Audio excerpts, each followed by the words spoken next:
हम्म।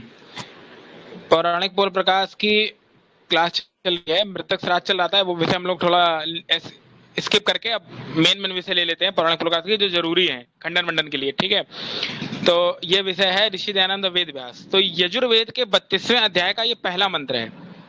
ठीक है, तो यहाँ पर मंत्र है,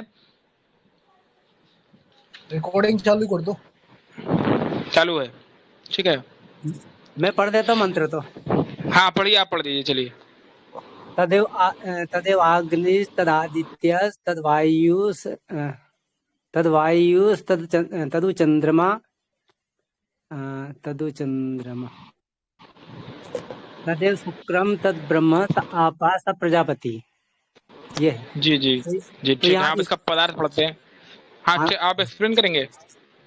हाँ तो देखिए ये मतलब उसके ईश्वर के नाम आए हैं, मतलब तदेव अग्नि मतलब अग्नि है, तद आदित्य आदित्य है, तद वायु वायु है, तद चंद्रमा है, और उसके बाद में आता है तदेव शुक्रम, ठीक है, वह शुक्र है। जी जी, तो अब इसको हम लोग इसका पदार्थ पढ़ लेते हैं, ठीक है, जो लिखा है। हाँ ठीक है। हाँ, तो यहाँ पर लिखा है, अब मनसाराम जी अभी वो प्रश्न करेगा, ठीक है, हाँ, फिर मनसाराम जी उत्तर देंगे। तो वो जो प्रश्न पूछेगा हाँ, वो इसी मंत्र से संबंधित होगा। हाँ, ठीक है, तो इसका पदार्थ पढ़ लेते हैं।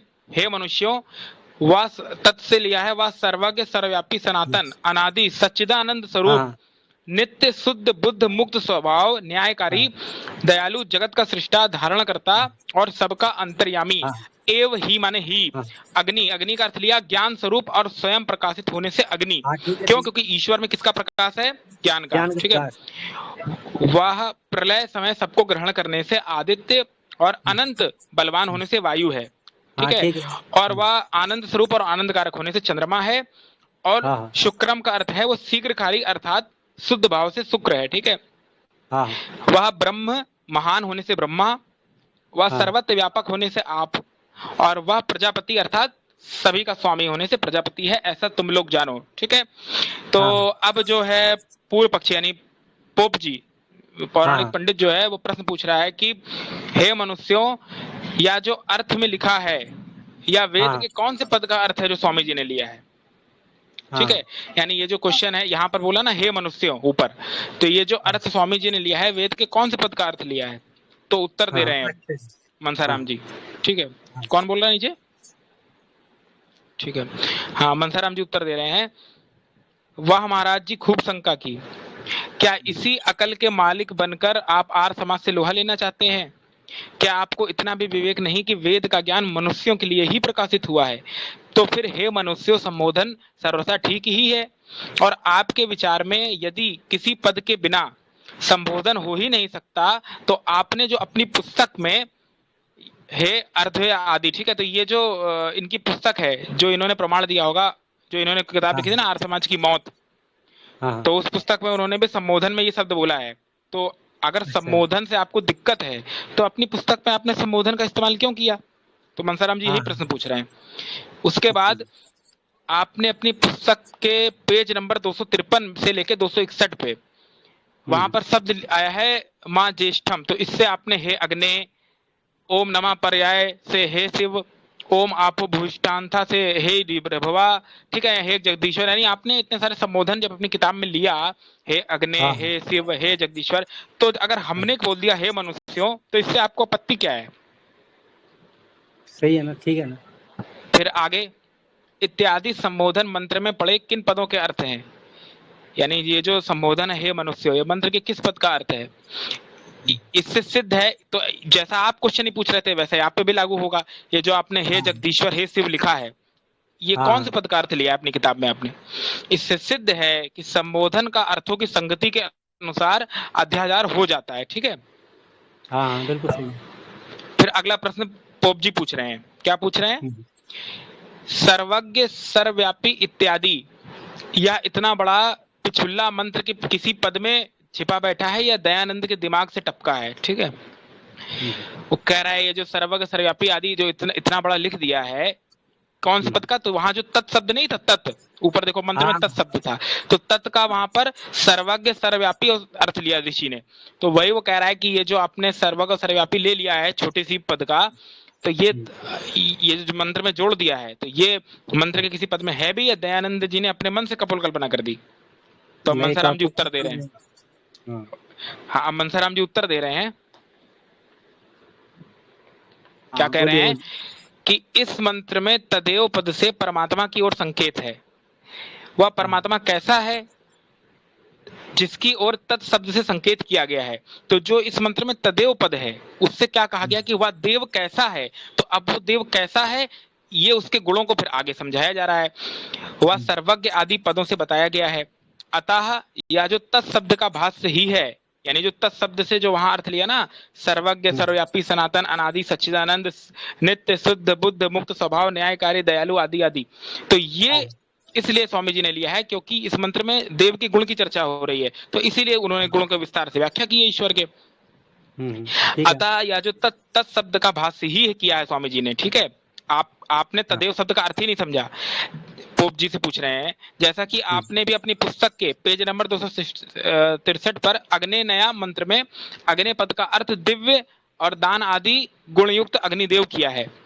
तो जैसे आप अपने किताब में अग्नि आदि से विशेषण लेके गुणों का व्याख्या कर रहे हैं ईश्वर की, तो अगर हम कर रहे हैं तो इससे आपको आपत्ति क्यों है? ठीक है, अब आगे चलते हैं। अगला प्रश्न पूछ रहा है कि जो पोप जी कर रहे हैं कि अग्नि वायु आदित्य चंद्रमा शुक्र ब्रह्म और प्रजापति, इन शब्दों के अर्थ करते हुए प्रत्येक के साथ दो दो विशेषण स्वामी जी ने अपनी तरफ से लगा दिया, ईश्वर की गलती निकाली है। यानी इन शब्दों के साथ जो दो दो विशेषण स्वामी जी ने लगाया है वो अपनी तरफ से लगाकर ईश्वर की गलती निकाली है। तो अब उत्तर दे रहे हैं मनसाराम जी, ईश्वर सर्वज्ञ है, उसमें गलती की कल्पना करना आप जैसे मायावादियों का काम है। ठीक है, यानी ये जो पंडा रहा होगा जिसने, इसका क्या नाम था, कालूराम ने लिखा था ना आर्य समाज की मौत, तो ये मायावादी रहा होगा पक्का। उसमें गलती की कल्पना करना आप जैसे मायावादियों का काम है। स्वामी जी ने तो व्याकरण के अनुसार इन शब्दों के अर्थ बताए हैं, ये विशेषण नहीं है। ठीक है, यदि आप में कुछ भी पांडित्य हो तो स्वामी जी के अर्थ का खंडन करके दिखाइए। तो अब अगला प्रश्न कर रहा है कि इस मंत्र में ईश्वर सृष्टि का अभिन्न निमित्त उपादान कारण होने से समस्त संसार को ईश्वर का स्वरूप बताया है। यानी जो ईश्वर है उसको जगत का अभिन्न निमित्त उपादान कारण बताया। अब अभिन्न निमित्त उपादान कारण क्या होता है, तो ये हम लोग इसी किताब के आगे देख चुके हैं। तो वहां क्या बताया था कि ये मायावादी क्या मानते हैं कि जो ब्रह्म है, तो ब्रह्म का जो जो भाग माया से ग्रसित होता जाता है वो भाग जो है वो जीव बनता जाता है या रूपांतरित होता जाता है, और जो जो भाग ग्रसित नहीं होता वो भाग शुद्ध रूप में रहता है, यानी वो निराकारी रहता है। यानी ब्रह्म के एक भाग में अविद्या आ जाती है तो उस वो भाग कन्वर्ट, उसका परिवर्तित रूपांतरित होता जाता है जीव के रूप में या उसमें। ठीक है, तो हाँ जी। तो उत्तर दे रहे हैं मनसाराम जी कि संसार का उपादान कारण प्रकृति है, अतः यह समस्त संसार ईश्वर का स्वरूप नहीं है अपितु प्रकृति का स्वरूप है। क्यों? क्योंकि ईश्वर क्या है, निमित्त कारण है, और प्रकृति क्या है, उपादान कारण है, और उसी उपादान से ईश्वर जगत को बना देता है। अब अगर ईश्वर को हम उपादान कारण मानेंगे तो ईश्वर के गुण प्रकृति में भी आने चाहिए थे। ईश्वर चेतन है तो जड़ जगत को भी चेतन होना चाहिए था, पर देखने में तो आता नहीं, ना उनमें बुद्धि होती है, तो जगत में तो बुद्धि भी नहीं होती जड़ पदार्थों में। तो इससे सिद्ध है कि ईश्वर जगत का उपादान कारण नहीं है, उपादान कारण प्रकृति है। अब अगला प्रश्न पूछ रहा है, हाँ बोलिए, कुछ बोलना है आपको? हाँ, मैं ये बोल रहा था यही चीज है सांख्य दर्शन में, मतलब 5वें अध्याय में बहुत विस्तार से बताया गया, इसी बात को बताया गया है कि मतलब सृष्टि का जो उपादान कारण है वह प्रकृति ही है, परमात्मा उसका निमित्त कारण है, बनाने वाला रचयिता है वो। और रचयिता होने के अलावा भी परमात्मा ने सृष्टि के प्रत्येक परमाणु को, मतलब एक एक बात की तो छोड़ो, प्रत्येक परमाणु को परमात्मा ने धारण करके रखा, यहाँ तक कि जीवों को भी धारण कर रखा। और जो जो काम जीव कर नहीं सकता उसे परमात्मा आयता करके देता है। जहां से परमात्मा ने एक व्यवस्था बना रखी वहां से परमात्मा उन कार्यों को छोड़ देता है जहां से हमको काम करना पड़ता है। तो जो काम परमात्मा ने हमारे लिए निर्धारित किया है वो हमें करना ही पड़ता है, वो हमारे कर्म कहलाता है, वही धर्म कहलाता है। और जो परमात्मा आयता करके देता है वो परमेश्वर का काम है। तो परमेश्वर हमारे लिए हमारे कर्मफल के आधार पर, कर्मफल के नियमानुसार ही वो हमारे लिए काम करके देता है। बाकी काम जो शेष है वो हमें करना पड़ता है। ये है। जी जी जी ऐसी ठीक। ऐसी व्यवस्था ईश्वर की है। तो परमात्मा ने हमको प्रकृति के साथ जोड़ दिया। जैसे हमारा मन है जो प्रकृति से बना हुआ है, हमारी जो बुद्धि है, मतलब जैसे मन बुद्धि चित्त अहंकार ये जीव के भी धर्म है और अलग से प्रकृति के भी गुण है। तो जो प्रकृति से बनाए हैं उसको परमात्मा ने हमारे गुणों को प्रकृति के साथ में जोड़ दिया। इसलिए जो प्राकृतिक मन है उसको हम मैं मान बैठते हैं, जो प्राकृतिक बुद्धि है उसे हम मैं मान के बैठते हैं, जो प्राकृतिक अहंकार है उसे हम मैं मान के बैठते हैं। जबकि जीव का जो शुद्ध गुण है, वह जीव का शुद्ध गुण अहंकार अलग चीज है, जीव का शुद्ध मन अलग चीज है, जीव का शुद्ध बुद्धि अलग चीज है। तो मन बुद्धि चित्त ये सब जीव के भी गुण है और प्रकृति के भी गुण है। तो प्रकृति से जुड़ करके हम लोगों को एक अविद्या पैदा हो जाती है। यानी अविद्या मतलब अल्पज्ञ होने से, कम ज्ञान वाले होने से हम लोग किसी भी विषय को ठीक ठीक समझ नहीं पाते और उसको उल्टा का सीधा, सीधा का उल्टा समझ बैठते हैं। तो इसी चीज को ठीक करने के लिए हम ये सब वेद शास्त्र पढ़ते हैं, भगवान का ध्यान करते हैं, पूजा पाठ जो भी काम करते हैं, ये सब अपनी बुद्धि को शुद्ध करने के लिए करते हैं। जब अपने को ठीक ठीक ज्ञान आ जाता है, योग अभ्यास से यथार्थ बोध हो जाता है, तो उस दिन हम शुद्ध हो जाते हैं, पवित्र हो जाते हैं और प्रकृति के बंधनों से मुक्त हो जाते हैं, हमको विद्या प्राप्त हो जाती है। हम अपने स्वरूप जी में जी। अवस्थित होकर के और अब फिर जैसा, हाँ बोलिए आप। ठीक है, थोड़ा अब ठीक है, आप कंप्लीट कर लीजिए फिर हम आगे चलते हैं, ठीक है। हाँ, तो फिर जैसे हम अपने स्वरूप में शुद्ध हो जाते हैं, जैसा हमको होना चाहिए, जैसा परमात्मा की एक व्यवस्था बनी है, तो परमात्मा ने एक लिमिट बना के रखा है, उस रूप में हम जब अपनी स्थिति में शुद्ध हो जाते हैं तो फिर उससे हम शुद्ध कहते हैं। जब शुद्ध ज्ञान वाले हो जाते हैं, शुद्ध आत्मा वाले हो जाते हैं, तो फिर हमको मोक्ष हो जाता है, फिर हमको जन्म मरण नहीं होता और हम परमात्मा के जी जी पास मुक्ति में, जो जिसको जो मुक्ति का विषय आपने पढ़े होंगे, तो उस विषय में अवस्थित होकर के फिर ये जन्म मरण खत्म हो जाता है। ये है मतलब। जी जी तो ये ठीक। जो जी जी ठीक। मुक्ति है, ये जो मुक्ति है, ये जीते जी मिलती, मरने के बाद नहीं मिलती। जो कोई ये, और अभी जो प्रचार किया जाता है वो मरने के बाद वाली मुक्ति की बात करते हैं। और यहाँ जो शास्त्रों में बात है तो वो जीते जी जिसको मिलती, उसी को शरीर छोड़ने के बाद में मुक्ति मिलती है। और जिसको जीते जी हाँ मुक्ति नहीं हाँ मिलती हाँ, तो वो मरने के लोग तो बाद में नहीं मरने के मिलती। बाद क्या देते हैं वो पुराणों में कि वो तो मरने के बाद किसी विशेष लोक में चला गया, मुक्ति हो गई। नहीं नहीं नहीं, जी वो जी। वो वो व्यवस्था नहीं, वो व्यवस्था ही नहीं है। जिसको जीते जी मोक्ष नहीं मिलता, जिसको जीते जी अपने जो दुर्गुणों को छोड़ नहीं देता है, उसे मरने के बाद मुक्ति नहीं मिलती, उसको फिर जन्म होता है। ये है। तो इसीलिए अपना जो योगाभ्यास जो है, जो अपन जो हवन करते हैं, जो संध्या करते हैं, जो ध्यान करते हैं, जो अष्टांग योग का अभ्यास करते हैं, तो वो करने का यही मकसद है कि अपन जैसा शुद्ध रूप में है, जैसा अपनी आत्मा शुद्ध होनी चाहिए और जैसे परमात्मा का शुद्ध गुण है, तो जैसा हम गायत्री मंत्र में बोलते हैं कि हे भगवान, आपके गुण कर्म स्वभाव को मैं धारण कर लूं, तो उसमें वर्ण शब्द आता है कि वर्ण योग्य ना, कि हम सीधे सीधे परमात्मा बन ही नहीं सकते। इसलिए मतलब गायत्री मंत्र में वर्ण शब्द लिया गया है कि वर्ण करने योग्य जो परमेश्वर के शुद्ध गुण कर्म स्वभाव है, उनको हमको धारण करना है। और जब तक ये गुण धारण हो नहीं जाएंगे, जब तक हमको मोक्ष नहीं मिलेगा। इसी बात को दूसरे तरीके से क्या कहते हैं, तो योग दर्शन में एक जगह आता है कि वीतराग विषयम व चित्तम।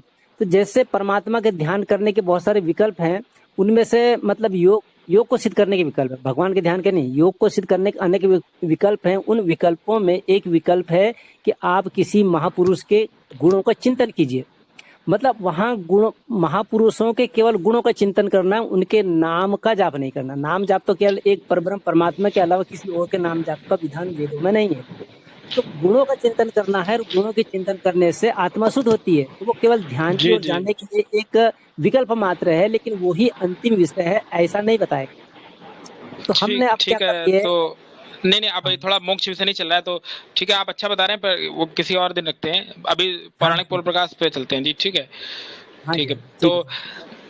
तो, तो अब अगला प्रश्न पूछ रहा है। अब अभिन्न में तो प्रदान कारण का उत्तर दे दिया मनसाराम जी ने। अब अगला क्वेश्चन पूछ रहा है कि मंत्र का अभिप्राय यह है कि ये जो मंत्र हम लोगों ने ऊपर पढ़ा था, ये जो 32 का, तो वो हाँ उसी मंत्र से संबंधित सारे क्वेश्चन आंसर है। तो वो कह रहा है कि इस मंत्र का अभिप्राय यह है कि अग्नि आदित्य आदि सब ब्रह्म ही है, ऐसा पोप जी बोल रहे हैं। तो हाँ उत्तर दे हाँ रहे हैं मनसाराम जी, अग्नि आदित्य आदि सब ये सब पदार्थ ब्रह्म नहीं है, अपितु ये ब्रह्म के नाम है, इसका यह अभिप्राय है। यानी ये ब्रह्म नहीं है, क्योंकि वेद में एक मंत्र आता है ना, एकम सत विप्रा बहुधा वदंती, मतलब हाँ ईश्वर हाँ एक है हाँ और हाँ उसको बहुत सारे नामों से बुलाते हैं। तो इससे हाँ सिद्ध हाँ है कि वो सब ब्रह्म के ही नाम है। अब हाँ, इसी ब्रह्म में के एक नाम बात है। और आती है कि जब महर्षि दयानंद जी ने पहली बार वेद भाष्य किया, तो अग्नि का अर्थ उन्होंने अग्नि से ईश्वर का ग्रहण किया। तो पौराणिकों में बड़ी खलबली मच गई थी कि अग्नि से ईश्वर कैसे स्वामी जी ने ले लिया, जबकि उन्होंने हाँ। सिद्ध किया कि अग्नि से ईश्वर का ग्रहण कर सकते हैं। क्यों? क्योंकि ईश्वर में कोई भौतिक अग्नि वाला प्रकाश नहीं है। जैसे अग्नि प्रकाश करती है तो हम किसी चीज को देखते हैं, वैसे ही ईश्वर हाँ। में भी प्रकाश है, पर वो किसका प्रकाश है? वो ज्ञान का प्रकाश है। ज्ञान का प्रकाश। इसीलिए ईश्वर को अग्नि से संबोधित किया जाता है। ठीक है, तो अब अगला क्वेश्चन है, कर रहा है कि जो ऋग्वेद आदि भाष्य भूमिका है उसके पेज नंबर 127 पर मुखम किम किम किम आसीत, ठीक है, ब्राह्मणों अस्य मुखम आसीत, ये जो पुरुष सूक्त का मंत्र है, हाँ इन हाँ। दो मंत्रों की टीका में स्वामी जी ने ईश्वर में मूर्खत्व और नीचत्व गुण माना है। तो अब उत्तर दे रहे मनसाराम जी, आपका यह लेख असत्य है। स्वामी जी ने मूर्खत्व और नीचत्व गुण ईश्वर में नहीं माने, अपितु पुस्तक में पाठ इस प्रकार से है। ठीक है, तो वो क्या है? तो वो हम देखते हैं। मुखम किमस आसीत के भाष्य में लिखा है कि पादा उच्चते, यानी क्या बोला? ये बोला है कि मूर्खपन आदि नीच गुणों से किसकी उत्पत्ति होती है, यानी जो मूर्खता आदि नीच गुण है उससे किससे उत्पत्ति होती है? तो फिर अगले लाइन में बोला, क्या बोला? ब्राह्मणों अस्य मुखम आसीत के भाष्य में लिखा है कि पदाभ्याम शूद्रो अजायता। ठीक है, यानी यहाँ क्या बोला कि जैसे पग सब में नीच अंग है, यानी निम्न अंग है, वैसे ही मूर्खता आदि नीच गुणों से शूद्र वर्ण सिद्ध होता है। इसमें किसी को नीच नहीं बोला है। जैसे हाँ। पग सबसे निम्न अंग है, वैसे जो मूर्खता आदि गुण जिसमें होते हैं भाई, जिसमें वो मूर्खता आदि गुण होंगे वो द्विज तो होगा नहीं, वो तो नीचे में ही आएगा कैटेगरी में, तो इसी से वो शूद्र वर्ण सिद्ध होता है। हाँ। कहिए महाराज, इसमें कहाँ लिखा है कि मूर्खत्व और नीचत्व ये गुण ईश्वर के हैं? हाँ, ईश्वर की तो बात ही नहीं है। हाँ, यहाँ नहीं तो है ना। लिखा है कि मूर्खता आदि नीच गुणों से शुद्ध वर्ण सिद्ध होता है, जिसका स्पष्ट अभिप्राय यह है कि जिसमें मूर्खता आदि नीच गुण हो वह शूद्र है। यदि हाँ, आपको यहाँ पर जो अस्य शब्द का अर्थ ब्रह्म समझकर आपको भ्रम हुआ है, तो स्वामी जी ने अस्य शब्द के अर्थ सब स्थानों में ब्रह्म नहीं किए, अपितु प्रकरण के अनुसार किया है, जैसा कि इन्हीं मंत्रों के भाष्य में लिखा है। क्या लिखा है?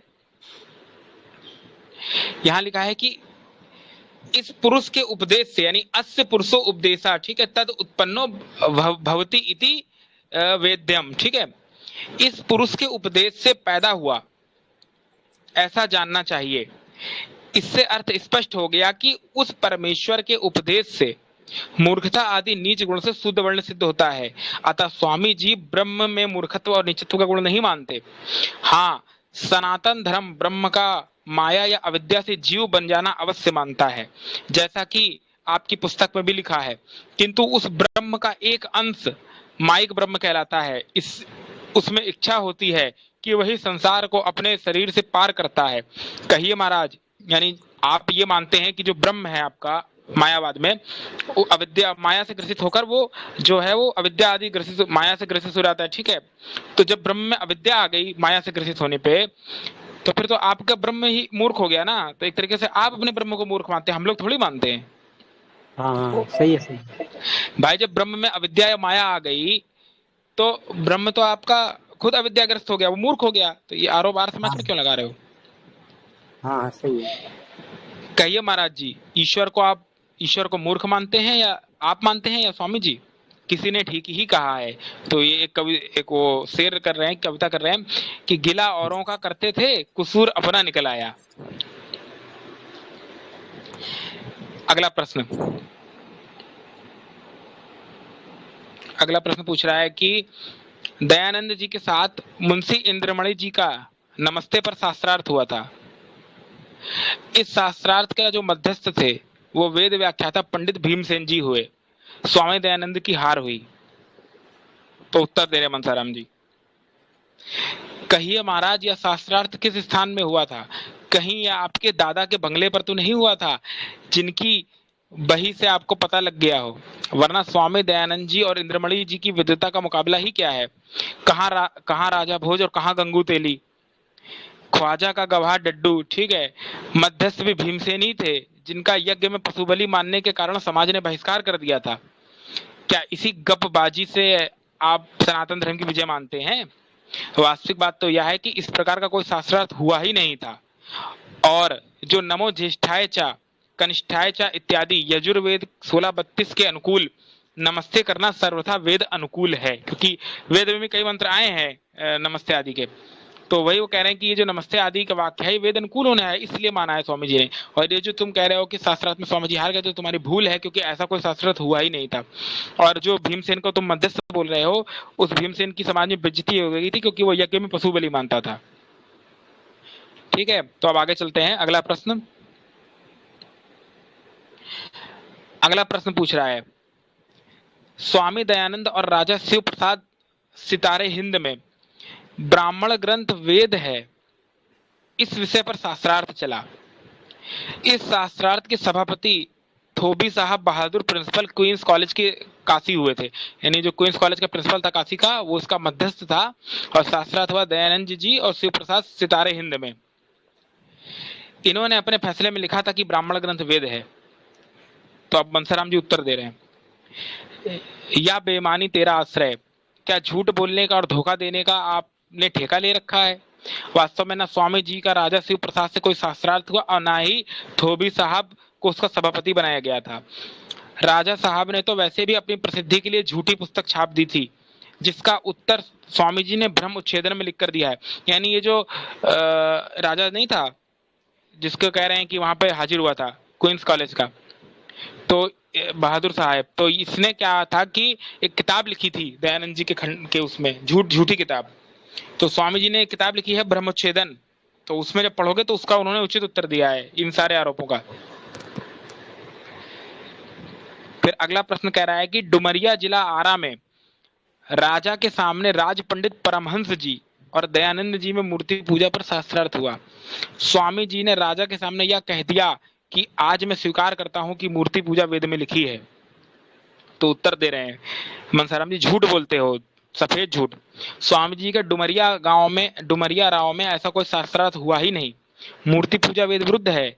वेद ने ईश्वर को अकायम यजुर्वेद 40:8 में कह दिया है, और ना तस्य प्रतिमा अस्ति यजुर्वेद 32:3 में कह दिया है। ठीक है। अच्छा, ये एक चीज और बता दें कि ये जो ना तस्य प्रतिमा अस्ति है, इसका जो पौराणिक भाष्यकार हैं सबने अर्थ क्या किया है, उपमा। ठीक है, उपमा, तोलन, परिमाण आदि आदि। तो अगर उपमा भी लेते हैं तो भी हमारा पक्ष सिद्ध होता है हमारा। क्यों? क्योंकि जब ईश्वर की कोई उपमा नहीं है तो मूर्ति उसकी उपमा कैसे हो जाएगी? तो इसीलिए ये पक्ष भी हमारा ही सिद्ध होता है। और जो एक नित्यानंद मिश्र करके है, जिसने अभी आरोप लगाया था कि उसने अष्टाध्यायी का एक सूत्र दिया है, इंद्र का इंद्राणी वाला। ठीक है, अष्टाध्यायी 4थे अध्याय के पहले पाद का 49वां सूत्र दिया है। तो वहां पर जाके जब देखोगे, हालांकि मेरा कोई अध्ययन नहीं है अष्टाध्यायी में, फिर भी मैंने जब चेक किया आचार्य जी के बताने पे, तो वहां जाकर देखा तो वहां जो इंद्र का इंद्राणी शब्द आया है और जो आया है हिम का हिमानी, ये आया है ऐश्वर्य की दृष्टि से। यानी जैसे मृग का मृगेंद्र होता है, ये सबसे ज्यादा शक्तिशाली है, इसको मृगेंद्र बोलते हैं। ठीक है, तो इसी तरीके से वहां आया है। वहां पर मूर्ति पूजा का लेस मात्र भी कहीं नहीं है। फिर अंधतम प्रविशंति वाला मंत्र आया है यजुर्वेद 9 में। इसमें जो लोग जड़ पदार्थों की यानी जो प्रकृति आदि की पूजा करते हैं उनको नरकगामी बताया है। अतः मूर्ति पूजा वेद विरुद्ध है और पाप है। ठीक है। अगला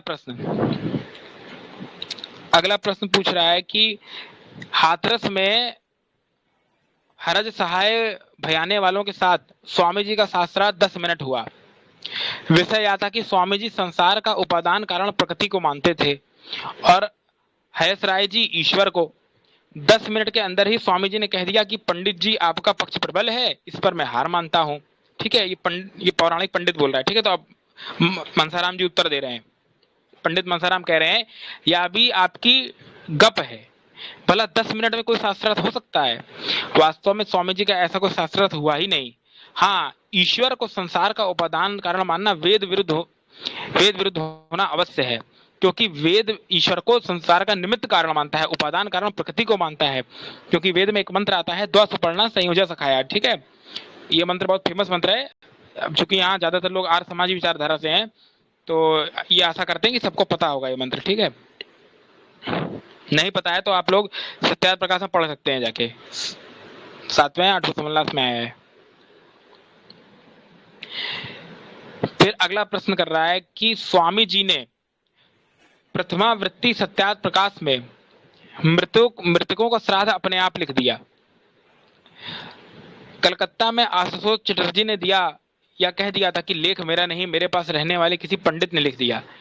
तो मनसाराम जी कह रहे हैं कि स्वामी जी का कहना सर्वथा सत्य था, क्योंकि प्रथमावृत्ति सत्यार्थ प्रकाश स्वामी जी की निगरानी में नहीं छपा था। यानी जो सत्यार्थ प्रकाश की पहली प्रति छपी थी वो स्वामी जी की निगरानी में नहीं छपी थी। अर्थात स्वार्थी पंडितों ने उसमें मृतक श्राद्ध प्रकरण को प्रविष्ट करा दिया था। जब स्वामी जी को पता लगा तो स्वामी जी ने फौरन विज्ञापन द्वारा उसका खंडन कर दिया, क्योंकि मृतकों का श्राद्ध ये समाना समनसो जीवा जीवेशु मामका, यजुर्वेद 1946। और एक मंत्र और आया है भस्मांतम शरीरम करके, ठीक है। इन वेद मंत्रों से के विरुद्ध होने से महापाप है, क्योंकि जब जीव का शरीर यहाँ भस्म हो जाता है और आत्मा का पुनर्जन्म हो जाता है, तो फिर ये मानना कि वो किसी पितरलोक में चली जाएगी, वहां उसका शरीर बनेगा, हर पितरपक्ष में आके वो खाना खाएगी। तो अगर हर पितरपक्ष में आके वो खाना खा रही है पितरों का, तुम्हारे घर वालों का, तो फिर पुनर्जन्म किसका हो रहा है? वहां तो भीड़ भड़का हो जाएगा, ट्रैफिक जाम हो जाएगा, इतनी सारी आत्माएं अगर हो जाएंगी तुम्हारे तर्क से रहने तो पुनर्जन्म तो हो ही नहीं रहा है। गीता के विरुद्ध बात हो गई, वेद के विरुद्ध बात हो गई, हर जगह के विरुद्ध बात हो गई। और एक प्रमाण और ले लो, गरुड़ पुराण में आया है एक जगह कि जितनी देर में जो सूंडी होती है वो एक पैर से को दूसरे पिछले वाला पैर उठा के आगे वाला रखती है, उतनी देर में दूसरा जन्म हो जाता है। गरुड़ पुराण में आया है, ठीक है। तो इससे भी मृतक श्राद्ध पुराण से ही खंडित होता है। अगला प्रश्न, स्वामी जी ने महाराज जयपुर को शैव बनाया और यह बतलाया कि शैव मत वैदिक है। कुछ दिन बाद फिर जयपुर में गए। राजा ने कहा कि शैव मत भी वैदिक नहीं है। राजा ने कहा आप ही हमसे कह गए थे कि शैव मत वैदिक है। स्वामी जी ने उत्तर में कहा कि या तो मैंने नहीं कहा, हाँ यह कहा था कि वैष्णव मत की अपेक्षा शैव मत अच्छा है। तो उत्तर दे रहे हैं अब मनसाराम जी, स्वामी जी ने जो कुछ कहा सर्वथा सत्य कहा, क्योंकि दो बुराइयों में भी अपेक्षाकृत न्यूनता अधिकता होती है। जैसा कि आर्य समाज अब भी पौराणिक सनातन धर्म को ईसाई और मुसलमानों की अपेक्षा अच्छा मानता है। यदि सनातन धर्म का ईसाई तथा मुसलमान से शास्त्रार्थ हो जाए तो आर्य समाज सनातन धर्म की ही सहायता करेगा। ऐसे ही स्वामी जी ने भी किया था। हाँ, अच्छा इसलिए है कि पुराणों में लाख अश्लीलता है, बेहूदगी है, यहाँ तक कि गाय खाना भी आया है कई जगह, पर पुराणों में ये नहीं आया कि जो शिव को न मारे जाके उसकी गर्दन काट लाओ, ठीक है। तो इसलिए इस परिप्रेक्ष्य में एक ही अच्छाई मान सकते हैं, बाकी अश्लीलता और कुकर्म में वो भी पीछे नहीं है, ठीक है।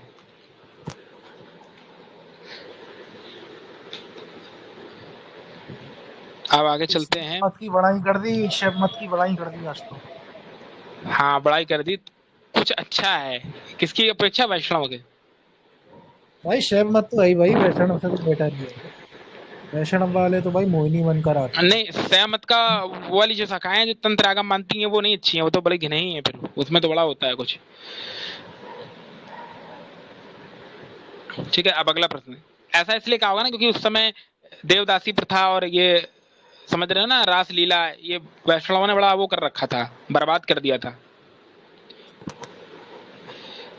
और स्वामी जी भागवत का ज्यादा खंडन करते थे। अगला प्रश्न पूछ रहा है कि संसार को तो गुण कर्म स्वभाव से वर्ण व्यवस्था बतलाई जाती है और आप ना गुण देखते हैं, ना कर्म, ना स्वभाव, चाहे जिसको ब्राह्मण क्षत्रिय वैसे बना देते हैं। तो उत्तर दे रहे हैं आपका कहना व्यर्थ है, क्योंकि आर्य समाज प्रत्येक को शुद्ध करके आर्य बनाता है। यह शुद्ध होने वाले का पुरुषार्थ होता है कि वो अपनी योग्यता से किस वर्ण के गुण कर्म स्वभाव करके किसी वर्ण के योग्य बन जावे, और सारे संसार को आर्य बनाने की वेद की आज्ञा है। यानी भाई जब हमने किसी मुसलमान की शुद्धि की और वो आर्य बन गया, उसको हमने वेद मंत्र पढ़ाया, उसकी शुद्धि की, तो हम तो यही आशा कर रहे हैं ना कि वो उसके गुण शुद्ध हो गए होंगे। और एक जगह ये भी आया है कि इंद्रम वरधरतो अप्तुरहा कृष्णवंतो विश्वम आर्यम अपघनंतो अरावणम, ठीक है। यानी प्रत्येक को आर्य बनाना वेद अनुकूल धर्म है, तो इसलिए आर्य समाज तो सबको आर्य बनाता है, बाकी ब्राह्मण क्षत्रिय वैश्य वो उनके गुण कर्म के अनुसार वो लोग बन जाते हैं पुरुषार्थ करके। अगला प्रश्न है कि वेद और मनु तथा स्वामी दयानंद के लेख से स्त्रियों का यज्ञोपवीत पवित्र पहनना सिद्ध नहीं होता।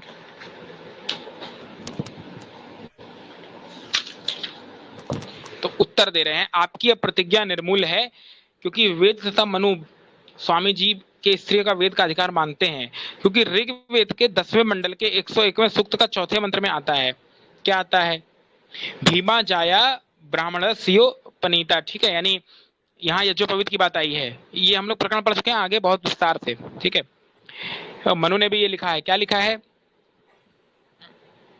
कि 9वें वर्ष के आरंभ में द्विज अपने संतानों का उपनयन करके आचार्य कुल में अर्थात पूर्ण, जहां पूर्ण विद्वान और पूर्ण विदुषी स्त्री शिक्षा और विद्यादान करने वाले हों, वहां लड़के और लड़कियों को भेज देवे। द्विज अपने घर में लड़कों को यज्ञोपवीत और कन्याओं का भी यज्ञोपवीत संस्कार करा के आचार्य कुल में अथवा अपनी अपनी पाठशाला में भेज देवे। इसी प्रकार से व्रतो उपनयन द्विज ब्रह्मचारी कुमार और कन्या धीरे धीरे वेदार्थ से के ज्ञान स्वरूप उत्तम तप को बढ़ाते जाएं। तो ये जो अभी हमने जितना पाठ पढ़ा, ये सत्यार्थ प्रकाश तीसरे समुल्लास से है, दूसरे समुल्लास से है। ठीक है, अब अगला प्रश्न कर रहा है कि आजकल के आर्य समाजी वेद को छोड़कर पुराणों से अपने पक्ष की शास्त्रार्थ में पुष्टि करते हैं। जिन पुराणों को स्वामी दयानंद जी ने विषयुक्त अन्न बताया है, उसी को आर्य समाज प्रमाण मानता है। तो उत्तर दे रहे हैं कि आर्य समाज अब भी पुराणों को वैसा ही मानता है जैसा कि दयानंद जी मानते थे, और आर्य समाजी अपना पक्ष स्थापित करने के लिए पुराणों का प्रमाण पेश नहीं करते। हाँ, अपने पक्ष को मनवाने के लिए पौराणिकों के घर से, उनके ग्रंथों में से उनके लिए प्रमाण देते हैं। और यदि पौराणिकों को पुराणों के प्रमाण महंगे पड़ते हैं तो उन्हें भी पुराणों को अप्रामाणिक मानने से यानी प्रमाणिक मानने से इनकार कर देना चाहिए। भाई अगर तुम्हें दिक्कत है कि आर्य समाज पुराणों से प्रमाण देता तो मत मानो पुराण, ना तुम पुराण मानोगे ना आर्य समाज प्रमाण देगा।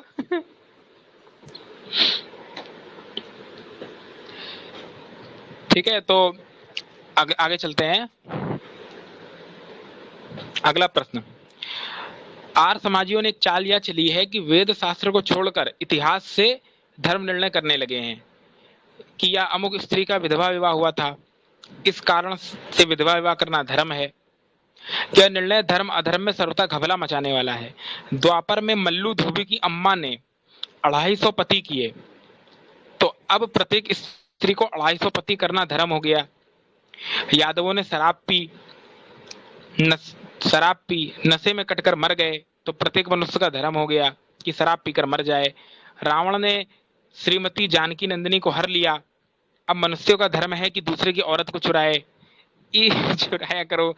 इस नियम से तो धर्म अधर्म सब धर्म हो जाएंगे। फिर इतिहास से धर्म निर्णय कैसे होगा? एक दूसरी खराबी यह आवेगी कि वेन व्यभिचारी था और उसका लड़का पृथु एक स्त्री व्रत रखने वाला था। उग्रसेन गौ ब्राह्मण वेदों का भक्त था और उसका लड़का कंस तीनों का घोर शत्रु था। फिर इतिहास से तुम धर्म निर्णय कैसे करोगे? अतः इतिहास सब लोगों के चरित्र को देखकर ही लिखा होता है। तो क्या आया कि राम की तरह ही आचरण करो, रावण जैसा आचरण करने वाला मत बनो। फिर किसी एक मनुष्य के चरित्र को देखकर धर्म की डिग्री देना, यह आर्य समाजियों का संसार में कोई धूल झोंकना है। ठीक है, तो उत्तर दे रहे हैं अब कि आर्य समाज इतिहास को धर्म अधर्म में प्रमाण नहीं मानता, अपितु धर्म अधर्म के लिए वेद को परम प्रमाण मानता है। धर्म अधर्म को जानने में इतिहास वहीं तक प्रमाण है जहां तक वो वेद तथा स्मृति के अनुकूल हो। जैसा कि मनु ने भी क्या लिखा, धर्म जिज्ञासानाम प्रमाणम परम श्रुति। ठीक है, आचार परमो धर्म श्रुतियुक्त स्मार्थ एवचा। ठीक है, यानी जब आपके लिए इतिहास में से कर्तव्य और अकर्तव्य को जानना आसान है, चूंकि एक ही समय में किसी स्त्री का 250 पति करना वेद विरुद्ध है। अब जिसने उसने एक एक बात बोली थी, एक एक का खंडन कर रहे हैं वो। चूंकि अब जो धर्म में उसने आरोप लगाया था कि आर्य समाज इतिहास को परम प्रमाण मानता है, पर मनसाराम जी कह रहे तुम्हारा भ्रम है, आर्य समाज वेद और स्मृति को परम प्रमाण मानता है। अब आगे, चूंकि एक ही समय में किसी स्त्री का 250 पति करना वेद विरुद्ध है, अतः मल्लू धोबी की मां का आचरण वेद विरुद्ध होने से अनुकरणीय नहीं है।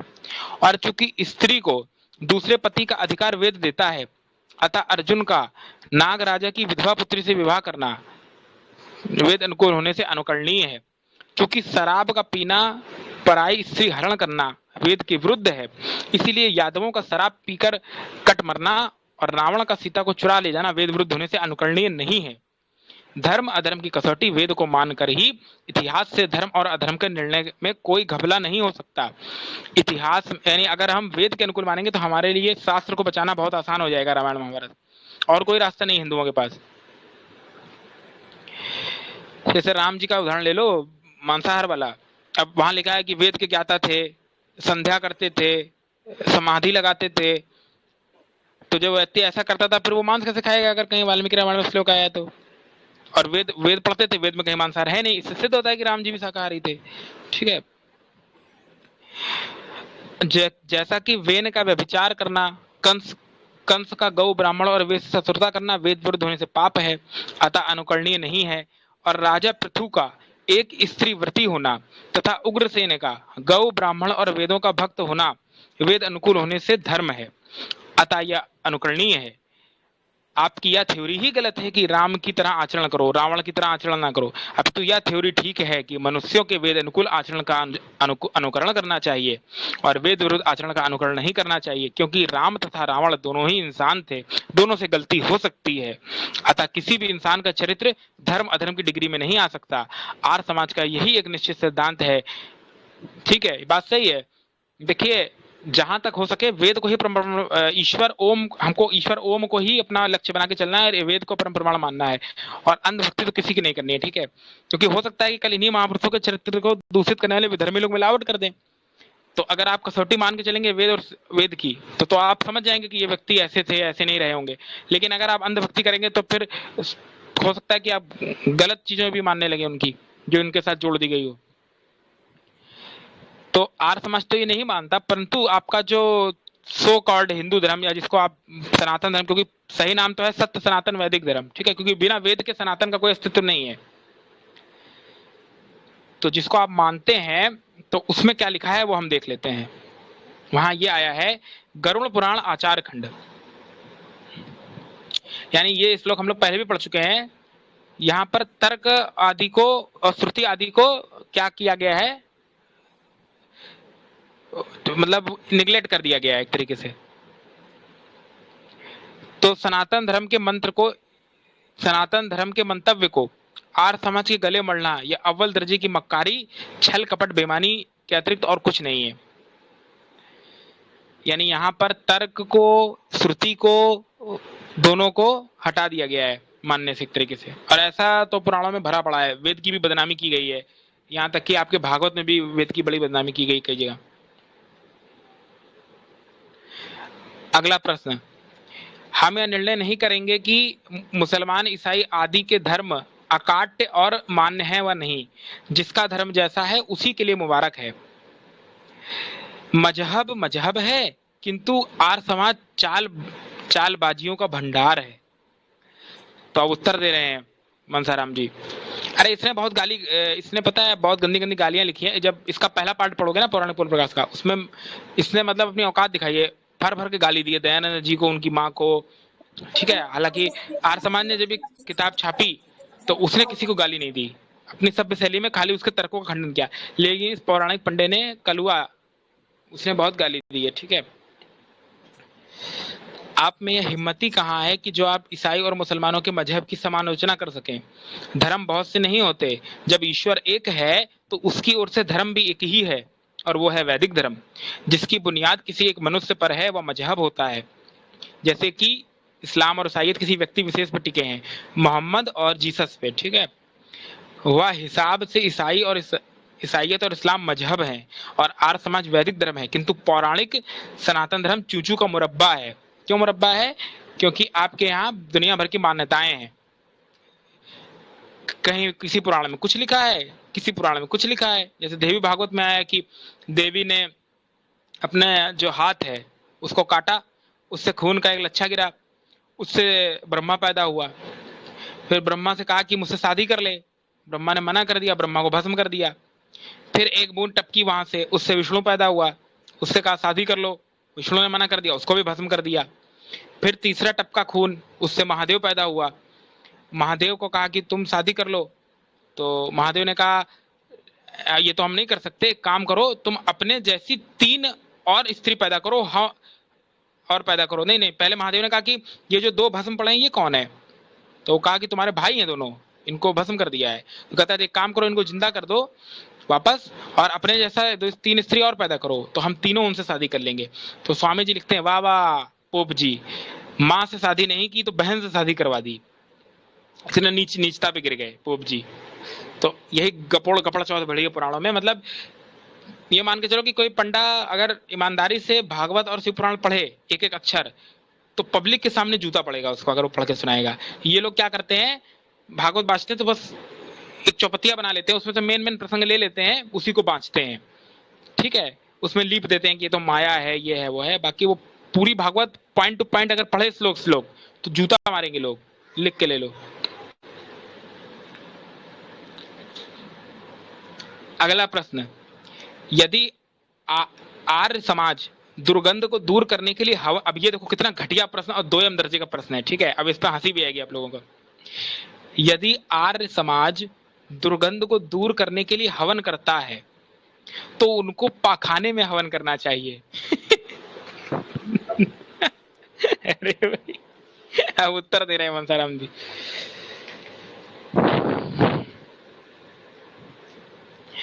जो स्थान जिस प्रयोजन के लिए बनता है उसमें वही काम लेना चाहिए, इसी को विद्या बोलते हैं, तथा उससे विपरीत काम लेने को अविद्या बोलते हैं। घर में यज्ञशाला हवन करने के लिए बनाई जाती है और टट्टी पाखाना फिरने के लिए बनाई जाती है। अतः टट्टी में हवन करना तथा यज्ञशाला में पाखाना फिरना, ये दोनों ही काम अविद्या युक्त होने से पाप हैं। हाँ, यज्ञशाला में किया हुआ हवन जैसे और स्थानों की दुर्गंध युक्त वायु को दूर कर देता है, वैसे ही पाखाने की दुर्गंध को भी दूर कर देगा। जैसे परमात्मा ने मनुष्यों के, भाई जब यज्ञ करोगे तो उसकी वायु का तो आसपास सब जगह फैलेगी, ठीक है। जैसे परमात्मा ने मनुष्य के शरीर में मुख जो है वो खाने के लिए बनाया है और गुदा जो है वो पखाना आदि फिरने के लिए बनाई है। मुख से खाया हुआ भोजन सारे शरीर की पुष्टि करता है, वैसे गुदा भी पुष्टि करता है। क्या करता है कि जो आपका अशिष्ट पदार्थ है उसको वो बाहर निकाल देता है, ठीक है। जैसे गुदा की पुष्टि के लिए गुदा से ही भोजन की मांग मूर्खता पूर्ण है, वैसे ही टट्टी की दुर्गंध को दूर करने के लिए टट्टी में हवन करने का प्रश्न भी मूर्खतापूर्ण है।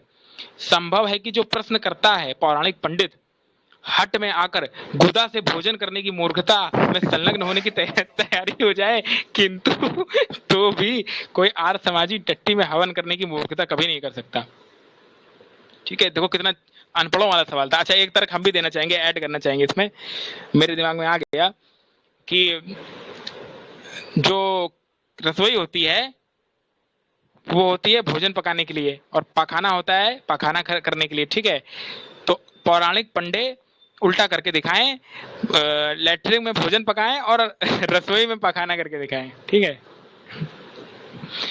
अब अगला प्रश्न, आर्य समाजी लोग स्वामी दयानंद की मूर्ति की पूजा करते हैं, यदि नहीं करते तो मूर्ति पर जूता मारकर दिखाएं। ये एक और कुतर्क है, ये अमृतानंद भी तो यही बोलता रहता था अपनी वीडियो में। ये वही बात है कि ऐसे एक समय की कहानी आती है, वैसे ये कहानी पता नहीं सच है कि ये फेकमबाजी है। एक समय की बात है, विवेकानंद जो है वो जा रहे थे किसी नवाब ने बुलाया था उनको, उससे कहा कि मूर्ति क्यों पूछते हो, ठीक है, सुने होगे ना कहानी तुम लोग। तो वो कहा कि थूक के दिखाओ मूर्ति पे, तो वो कहे कि सुनिए कल ही शॉर्ट देखा था इसका मैंने। देखा तो बता दो फिर क्या है वो कहानी।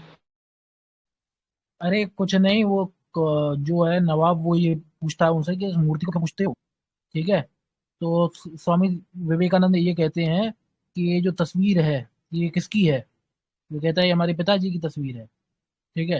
मतलब वो नवाब नहीं, वो राजा ही है शायद वो। हाँ, तो ये तस्वीर किसकी है, वो कहता है हमारे पिताजी की है। तो उस पर थूक दूं मैं, अरे थूक क्यों रहे हो, ये मेरे पिताजी हैं, पिताजी पे थूकोगे, नहीं ये पिताजी नहीं है आपके, ये तो आपकी तस्वीर है, ठीक है। आप इसको अपने पिताजी कैसे मान रहे हैं। उसी प्रकार जो मूर्ति है उसको लोग मूर्ति की पूजा नहीं करते, मूर्ति के सहारे ईश्वर की पूजा करते हैं। ये लॉजिक दिया था उन्होंने स्वामी विवेकानंद ने। हाँ, तो अब हम आगे बढ़ते हैं। पहले तो ये मूर्खतापूर्ण तर्क है कि अगर कोई व्यक्ति मूर्ति पर लड्डू पेड़ा नहीं चढ़ाता है या फूल नहीं चढ़ाता है तो इसका अर्थ ये थोड़ी है, या तस्वीर पे हार नहीं चढ़ाता है तो इसका अर्थ ये थोड़ी कि इस पे थूक दे। ये कौन सा तर्क होता है? अरे भाई, थूकना तो असभ्यता का प्रतीक है। कहीं भी थूको, मूर्ति पे थूको, चाहे अपने ऊपर थूको, चाहे पोप जी के ऊपर थूको, ये तो असभ्यता का प्रतीक है। मतलब मूर्ति की पूजा करें तो थूक दें उस पे, ये कहाँ का यही तर्क तर्क है? शायद, यही तर्क ध्यान हो तो इस्कॉन वालों ने दिया था एक बार, इस्कॉन के आचार्य ने, ये अमोघ लीला ने, अंकुर आर्य ने इस पर वीडियो भी बनाई थी, ध्यान हो तो सब किसी को, 2 साल हाँ पहले, हाँ बिल्कुल। 2 या 3 साल पहले, इसी तर्क पर। तो अब मनसा राम जी का तर्क देख लेते हैं क्या है। आर्य समाज परमात्मा के स्थान में किसी भी चीज की पूजा करने को वेद विरुद्ध होने से पाप मानता है। हाँ, आर्य समाज मूर्तियों को कौमी यादगार मानता है और उनका उपयोग इस प्रकार से मानता है कि बच्चों को बुजुर्गों की तस्वीरें दिखलाकर और उनका जीवन चरित्र बतलाकर वैसा बनने की शिक्षा दी जावे। अतः मूर्ति पर जूता मारना मूर्ति का दुरुपयोग होने से अविद्याजन्य है और सिद्धांत विरुद्ध, शिष्टाचार और धर्म और नीति के भी विरुद्ध है। इसी प्रकार के कार्य को आर्य प्रतिनिधि सभा पंजाब के प्रधानमंत्री अंतरंग सभा और सार्वदेशिक सभा ने भी सर्वसम्मति से अनुचित करार दिया और आर्य समाज की दृष्टि में इस प्रकार का प्रश्न भी न्याय शास्त्र के विरुद्ध है। ऐसे ऐसे निर्मूल प्रश्न तो कोई भी किसी पर भी कर सकता है। जैसे कोई आदमी ये प्रश्न करता है कि आप लोग पाखाने और पेशाब की पूजा करते हो? यदि नहीं करते तो पाखाने को खाकर और पेशाब को पी कर दिखावे। तुम तुम्हारे अपनी माँ बहन तुम्हारे अपनी माँ बहन और बेटी के साथ अवैध संबंध है? यदि नहीं तो सभा में बुलाकर हल्फिया बयान करवाओ। आप पराई स्त्री को माता के समान नहीं समझते? यदि समझते हैं तो फला स्त्री अरे यार ये ज्यादा हो गया। अब अपने घर बार मेज कुर्सी कपड़े चारपाई आदि सबकी पूजा करते हैं। यानी अगर हम ये कहें आप अपने घर बार मेज कुर्सी चारपाई सबकी पूजा करते हैं, यदि नहीं करते, वो कहेगा नहीं करते। अच्छा तो नहीं करते तो सबको दिया सलाई लगा कर दिखाओ, नहीं सबको जला दो। फिर आप पराई आत्मा को अपनी आत्मा के समान नहीं समझते? यदि समझते हैं तो दूसरे पुरुष को अपनी स्त्री के पास जाने की आज्ञा देकर दिखाओ। इत्यादि इत्यादि अनेक क्या कूटा है भाई मनसाराम जी ने, मतलब कैसे कैसे तर्क दे दिए उसको। इत्यादि ऐसे ऐसे तर्क जो ये तो वही बात होगी कि अमृतानंद जब गाली दे रहा था ऋषि दयानंद को स्ट्रीम करके, तो एसकेएस और दूसरे वाले का क्या नाम था? एसकेएस और दूसरा वाला था कोई, ठीक है, मधुसूदन ना ना ना ना, जो चेले थे उसके दो, एसकेएस था और उसके साथ वाला जो था एक, खैर जो भी नाम था, तो वो उससे कहना चाहिए था कि तुम अमृतानंद का सम्मान करते हो, इसको गुरु मानते हो? हाँ मानते हो कि नहीं मानते हो? कहते नहीं मानते। अगर मानते हो तो 2 जूता लगा के दिखाओ, ठीक है। तो इस तरह तो हम भी तर्क कर सकते हैं। इत्यादि इत्यादि अनेक प्रतिज्ञाएं की सकती हैं, किंतु ये संपूर्ण प्रतिज्ञाएं हेतु शून्य होने से निर्मूल है और प्रतिज्ञा करने वाले को प्रतिज्ञा हानि निग्रह स्थान में लाकर परास्त करवा देती हैं। इसी प्रकार से आपकी प्रतिज्ञा भी हेतु शून्य है, जब तक कि आप अपनी प्रतिज्ञा को सिद्ध करने के लिए हेतु रूप में कोई प्रमाण ना दें। अतः आपका दावा बिना दलील के एक तरफा खारिज होने के योग्य है। ठीक है, तो ये वाला प्रकरण खत्म हुआ आज। ठीक है,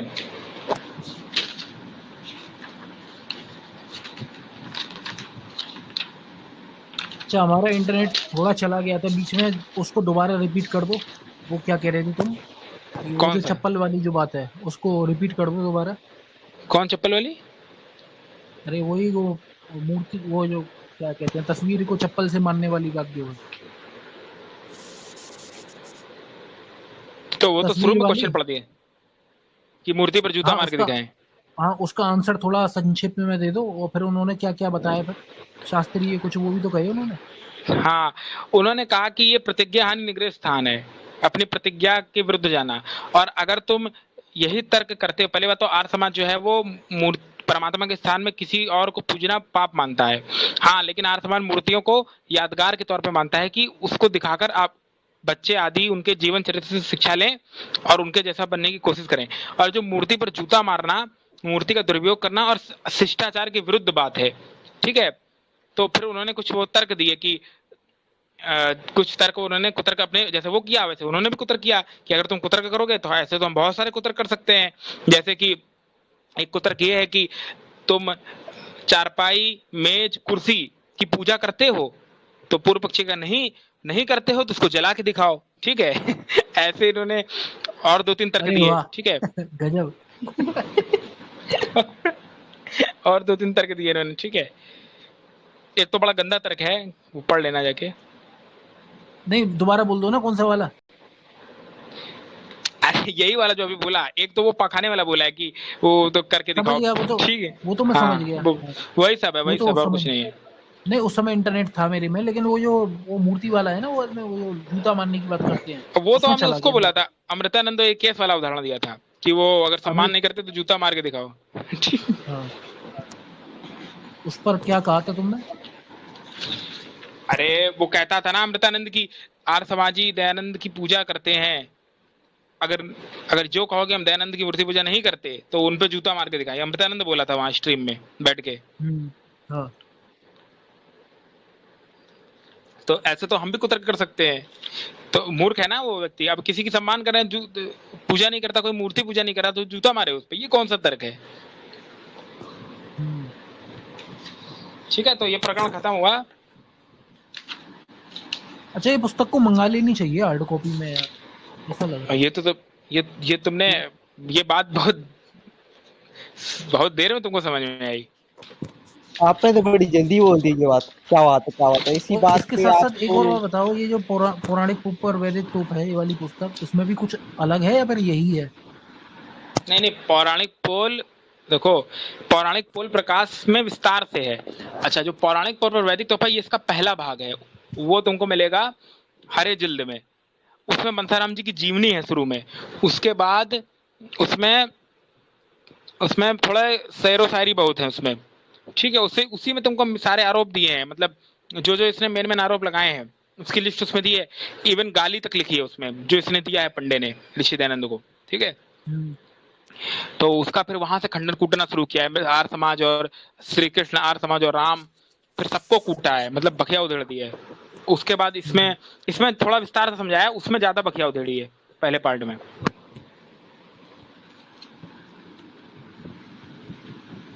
ये पुस्तक आज तक काम करेगी भाई, आगे भी काम करेगी ये पुस्तक, इतनी जबरदस्त है भाई। ये पुस्तक ऐसी है क्योंकि कि इसको जो अच्छे से समझ ले, फिर उसको कोई बहुत अच्छे से विज्ञान हो जाएगा उसको शास्त्र का। 524 और इस पे लोगों को रुचि भी आएगी पढ़ने में। अच्छा, वो जो वैदिक, वो जो है इसमें ब्राह्मण ग्रंथों के बारे में क्या मतलब उन्होंने प्रमाण दिए, वो ब्राह्मण ग्रंथ वेद है या नहीं, उस पर उनकी युक्तियां क्या हाँ, थी, उस ये क्या थी? प्रमाण है, थोड़े हैं। नहीं, युक्ति क्या दी थी उन्होंने? युक्ति तो दी होगी कुछ, अन्यायकारी वही स्व युक्ति दी अन्यायकारी थी, सिद्ध हो जाए। वही पहली युक्ति वो थी कि ब्राह्मण अगर वेद है तो फिर भाई उसका नाम होना चाहिए था। नाम वाली युक्ति थी जो हम लोग देते हैं। ठीक है,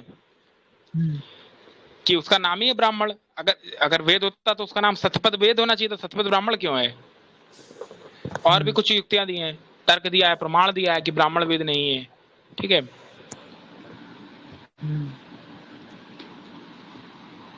रिकॉर्डिंग बंद कर दो।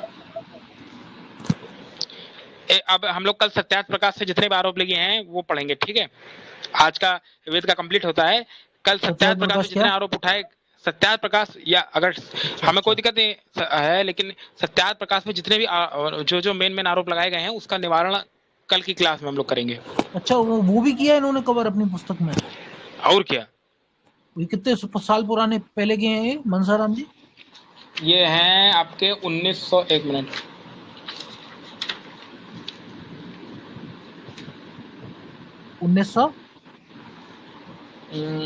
एक मिनट में बता रहा हूँ। मनसाराम जी ने किताब लिखी है,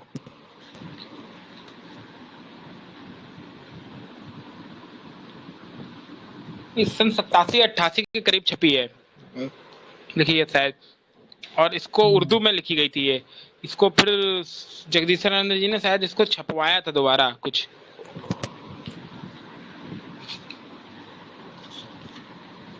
जगदीश्वरानंद जी ने काम बहुत अच्छा किया है। हाँ हाँ, काम तो किया है जगदीशानंद जी ने, कोई दो राय नहीं उसमें। छपाया भी है, इसका हिंदी भी किया है।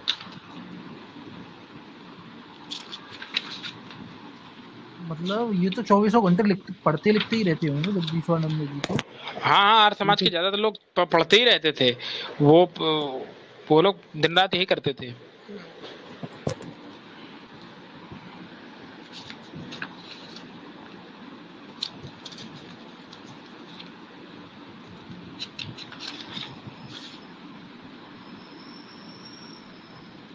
मतलब ऐसे लोग बनाने पड़ेंगे भाई, 4-5 इस तरीके से लोगों को स्पॉन्सर करना पड़ेगा कि उनका काम यही है कि पढ़ना है ना।